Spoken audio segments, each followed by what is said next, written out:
the University of Chicago this fall. And for my high school career, I have 3 primary organizations and clubs that I've been doing for these past few years. The first is Lynbrook Mall United Nations, which I started in my sophomore year, and I've been doing it until now for 3 years. I slowly climbed up the ranks. I started as a normal member in 10th grade, became secretary in 11th grade, and I am the current president. I've also participated in the San Jose Youth Commission and Youth Advisory Council for the past 3 years, and I became commissioner and chair for this past year. I also co-founded this organization and was the president for this past fiscal year. Next, I've done some other activities that I did not finish, and I stopped doing them partway through my high school career, which include Lynbrook Speech and Debate, Key Club, and CSF. I've also done several science activities, such as the American Association of Physics Teachers Physics Photo Contest, as well as the AMC 12 and AIME. So you can see that I'm interested not only in the humanities, which are here, but also in some of the sciences as well. Next, I'll be covering several topics today. The first will be clubs and activities. How do you find the right one? And leadership. When should you apply for leadership? And why should you apply for leadership at all?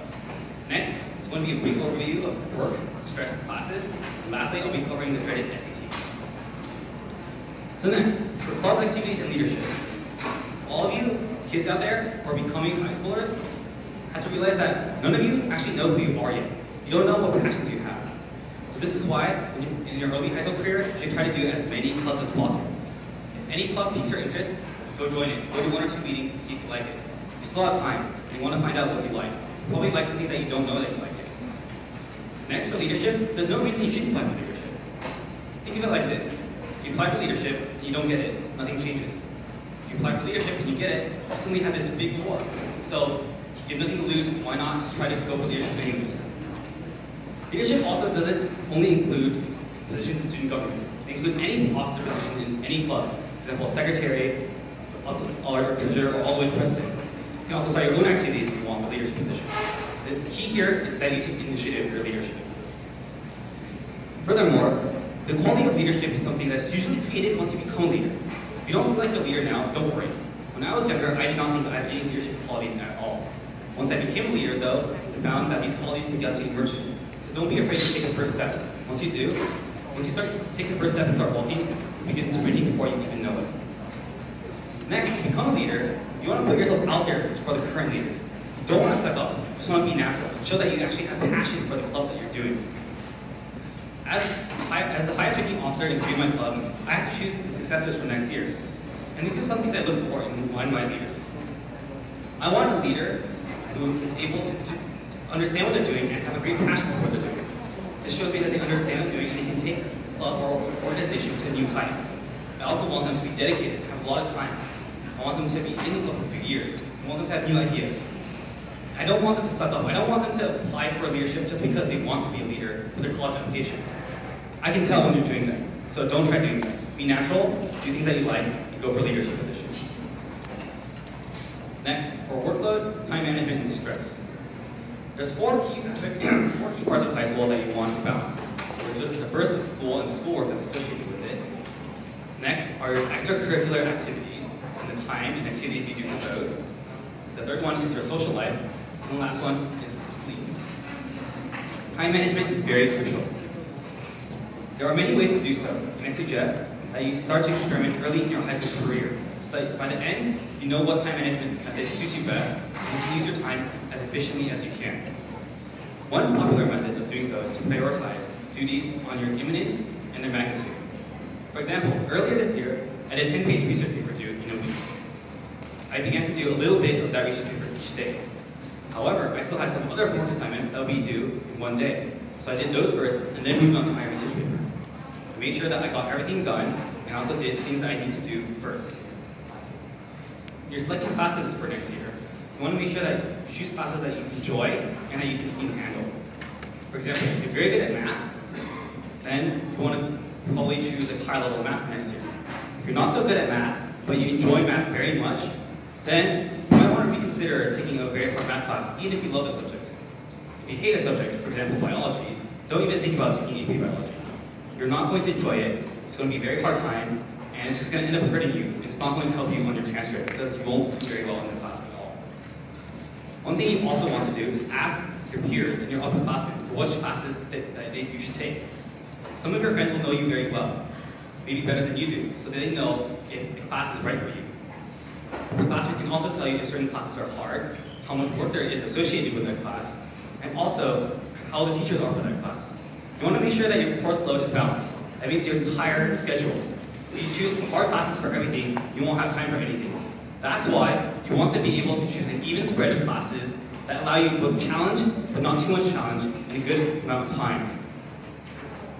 Next, I'm going to be talking about SATs. You want to plan out when you're taking your SATs. You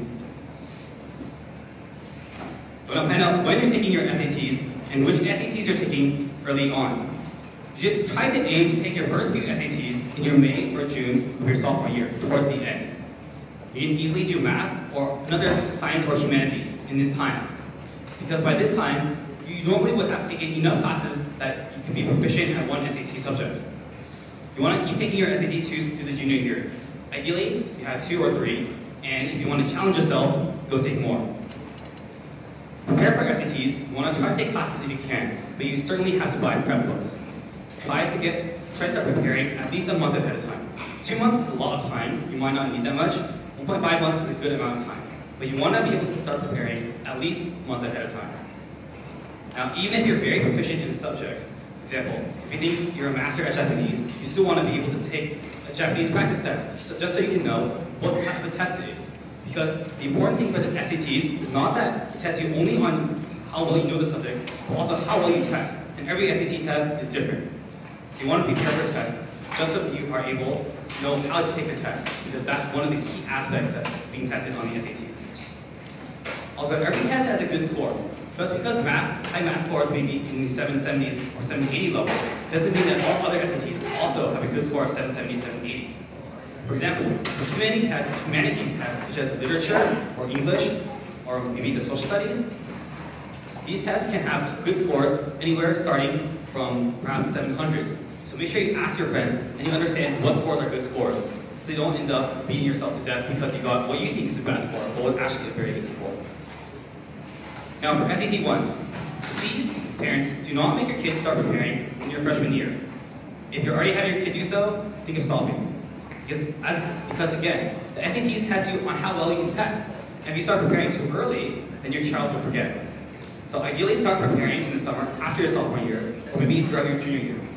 You definitely want to take them in your junior year, because by your senior year, you will have no time at all. Get all your SATs done, SAT 1s and SATs 2, before your senior year. Your SAT 1s, you want to take a maximum of 3 times to be safe. First time may not do so well, your second time you'll do a lot better, your third time you may or may not do better. After that, your scores may very likely start decreasing, and college will be able to know that you've taken them a lot, so don't take them too much. Now for some closing thoughts, and to wrap up my part of the presentation. For clubs and leadership, you want to get outside your comfort zone. Try things that you don't think that you would like. You might like them. Try everything when it's early. If you have time, why not use it? Don't stay home playing games. You'll find that activities are much more rewarding. You also want to apply for a leadership position, even if you think you can't handle it. Because once you start doing it, most likely you will find the skills necessary in you to be able to handle this. Also, do clubs and leadership that you actually enjoy and you have a passion for. That way you can do them as well as you can. Next, you want to manage your time well. You should be able to choose them well. And you also want to be able to choose the right classes, so ask your peers. When to sleep and eat breakfast, these are important. Lastly, just have fun and don't take things too seriously. If your parents are stressing you out too much, then kids, just take it easy for a bit. But don't take it too easy. Also, if you were to ask me what my one regret was from high school, it would probably be that I got my license very late. So all of you out there, get your license soon. It'll make you very free.